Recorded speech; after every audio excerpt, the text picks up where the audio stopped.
Hallo zusammen und herzlich willkommen. Ich bin Phil von Oizo Music und heute schauen wir uns das Debütalbum von High Contrast an, True Colors. High Contrast, also known as Lincoln J. Barrett, ist walisischer Drum and Bass DJ und Produzent. Die ersten Veröffentlichungen hatte er 2001 auf Hospital Records mit gerade mal 21 oder 22 Jahren, weiß ich jetzt nicht ganz genau. Und das Album, was wir jetzt besprechen, veröffentlichte er mit frischen 23. Ja, dieses Album veröffentlichte er 2002 auf Hospital Records und das ist eigentlich so das erste Album gewesen, was man auch als Liquid Drum and Bass bzw. Liquid Funk bezeichnen kann. Falls ihr euch daran erinnert, wir hatten ja das erste Album von London Electricity besprochen. Das war auch das erste Album bei Hospital Records.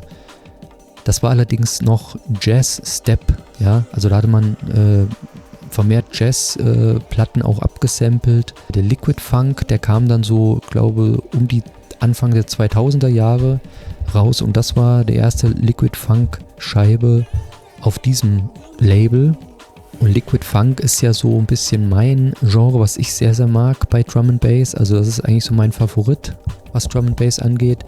Falls hier jemand nicht genau weiß, was das bedeutet, das ist im Grunde genommen, man hat natürlich den typischen Two-Step-Beat von Drum and Bass und es ist aber deutlich atmosphärischer und auch stellenweise ein bisschen melodischer. Und deswegen kann man das Album natürlich auch gewissermaßen als eine Blaupause für das Genre beziehungsweise auch für das Label bezeichnen, weil das die kommenden Jahre dominiert hat, also diese Stilistik. Es gibt diverse Versionen von dem Album. Ich persönlich bespreche aber hier nur die 10-Track-Version. Es gibt dann noch eine, die hat dann noch einen Track mehr. Dann gibt es noch eine, die hat noch mehr Tracks, ja. Aber ich bespreche hier nur die Basic-Version. Track Nummer 1 startet mit Return of Forever.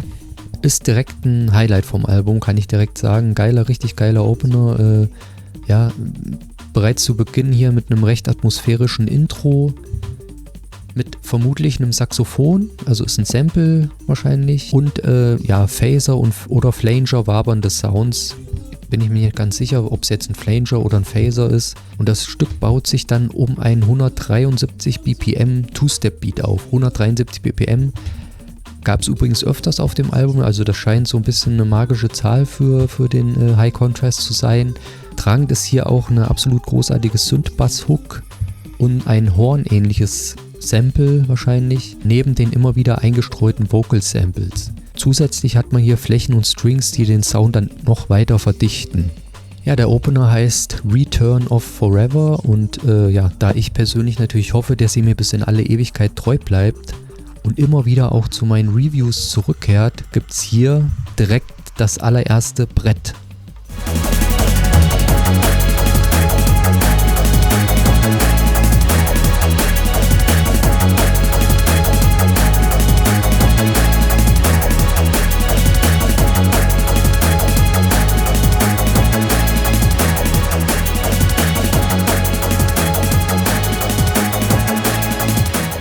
Track Nummer 2 ist dann direkt der Titeltrack vom Album True Colors, hat sehr schnelle Bongos, 174 BPM, also nicht 173, jetzt hat man ein BPM mehr, 174. Erneut immer wieder ein Vocal Sample, was mit eingestreut wird. Der Two-Step-Beat ist hier aber trotz des Beats eher etwas dezenter gehalten. Man hat relativ tiefe Flächen, so ein bisschen, bezeichne ich immer als typischen UK-Sound. Vermutlich Resampling mit einem Sampler oder so, weiß ich nicht genau, aber das ist immer so der erste Gedanke, den ich dabei habe, klingt so ein bisschen danach. Und man hat auch Organ Sounds, weiß jetzt nicht, ob das vom Korg M1 sein könnte, klingt ein bisschen danach, bin mir nicht ganz sicher. Bleibt insgesamt gegenüber dem Opener Return of Forever aber etwas unspektakulär und hat eigentlich kaum besondere Hook-Qualitäten, die rausstechen. Deswegen für mich hinter dem Opener. Global Love ist dann der nächste Track, der folgt. Startet direkt mit dem Two-Step-Beat, also man hat keinen Intro-Bereich, der atmosphärisch ist, direkt Two-Step-Beat rein, wieder 173 BPM, darunter einige gesampelte Drums Percussion, eventuell Spannung erzeugt durch Filmsamples, ja, klingt für mich nach Filmsamples, Er soll ja, glaube ich, auch irgendwas mit einem Filmstudent gewesen sein oder sowas, glaube ich. Dann hat man auch einen relativ tiefen, klingt für mich zumindest nach Square Bass Sound. Auch wieder Vocal Samples natürlich. Kommt aber auch wieder nicht ganz an den Opener ran. Fehlt erneut auch eine tragende Hook und eine Melodie. Ist mir auch persönlich auch etwas zu monoton geraten. War in UK auf Platz 68 der Singlecharts, also war die einzige Single, die gechartet ist. Track Nummer 4 heißt Exposé. Diesmal ein sehr ruhiger Beginn mit glockenartigem Sound, Wasserrauschen, einem relativ starken Flanger und gewissen Bossa Nova Flair. Ja, also der Rhythmusbereich hat ein bisschen was von einem Bossa Nova Flair und hat einen sehr gewichtigen Two-Step-Beat, also der haut richtig rein. Ist ein sehr, sehr interessanter und sehr, sehr kreativer Song. Kann man auch durchaus mit zu den Highlights zählen, für meine Begriffe. Track Nummer 5 heißt Passion, hat einen coolen, rollenden Groove, auch wieder einen relativ tiefen Square-Bass. Ist vermutlich eine Square, weiß ich nicht ganz genau. Zwischendrin sehr nette Flächenklänge. Der Beat hat vermutlich auch so einen gewissen Overdrive- oder Distortion-Effekt mit drauf. Und ist neben den Top 3 auch eins der Highlights vom Album. Bis jetzt hat man ja nur einen Top von den Top 3, also das heißt, es kommen noch zwei Top 2, also noch 2 Tops kommen von den Top 3 sozusagen. Ja, aber Passion ist auch neben den Top 3, wie gesagt, eins der absoluten Highlights. Track Nummer 6 ist Make It Tonight, ist der Track vom Album. Hat Hook-Qualitäten wie der Opener, coole Filterflächen und Strings, ja, exzellente Nutzung von Vocal Samples. Das soll von 1977 ein Song sein, Tavares and Freda Payne. I Wanna See You Soon heißt der Track und daraus wurden die Vocals abgesampelt, passen hervorragend hier zu dem Track. Aber bei der Ausführlichkeit meiner Analyse müssen wir uns auch langsam beeilen, wenn wir mit dem Album heute Abend noch fertig werden wollen. Deswegen jetzt ganz, ganz schnell und zackig auf zur nächsten Hörprobe.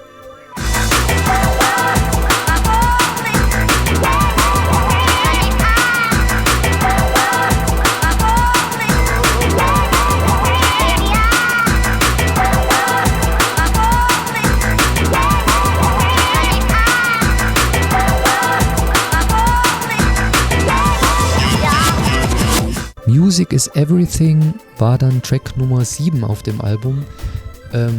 In dem Fall gab es mal ausnahmsweise eine Gastsängerin auf dem Album mit sehr souliger Stimme, und zwar heißt die Dionne Morgan. Vermutlich mit einigen Samples auch garniert dann mit von Jazzplatten, also wieder ein bisschen Jazz-Step-Style. Weiterhin läuft auch eine Salsa-Piano-Figur durch. Die Salsa-Piano-Figur heißt übrigens Montuno, ja, falls ihr das noch nicht wusstet.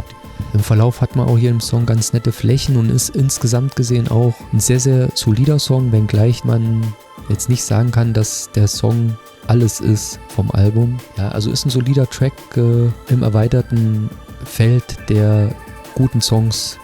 Track Nummer 8 ist dann Remember When. Es sind Bongos zu hören, beginnt aber anfangs auch eher zart. Man hat wieder so diese typischen UK-deepen Flächen, ist auch recht atmosphärisch gehalten, einige Saxophon, wahrscheinlich Samples und auch kleinere Klaviereinwürfe, die hier mit dabei sind.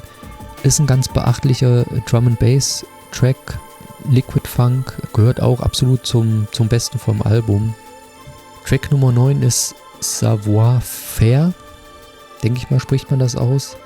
Ist ein herrlich atmosphärischer Liquid Funk Drum-and-Bass-Track, wo auch der Two-Step-Beat ordentlich groovt. Also ist vom Groove her eigentlich fast schon mein Favorit von allen Two-Step-Beats auf dem Album. Ist ein sehr angenehmes Teil und streitet sich für mich auch mit dem nachfolgenden Mermaid Ska dann um Platz 3 auf meiner Top 3 Liste. Ja, mit Mermaid Ska folgt dann der letzte Track auf dem Album, Track Nummer 10.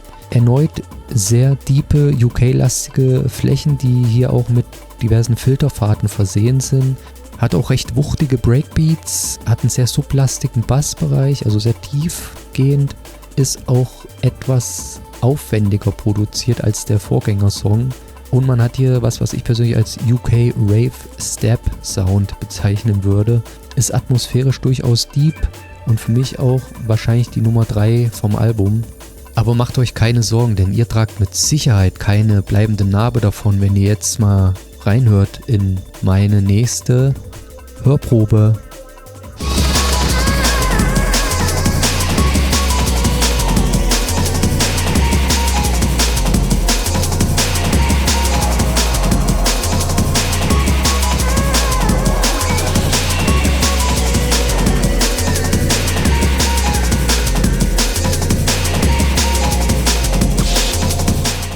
Ja, mein Fazit zum Album, High Contrast, der hat mit True Colors ein Album vorgelegt, das das erste wirkliche Liquid Drum and Bass Album von Hospital Records war. Es besticht vor allem durch seine dichte Atmosphäre und den geschickten Einsatz der Sounds. Das Album lebt von seinen extrem starken Eckpfeilern. Make It Tonight ist natürlich der absolute Höhepunkt für mich, aber auch der Opener Return of Forever setzt einen Standard, an den der eher monotone Mittelteil mit Tracks wie Global Love oder auch der Titeltrack True Colors nicht ganz herankommt.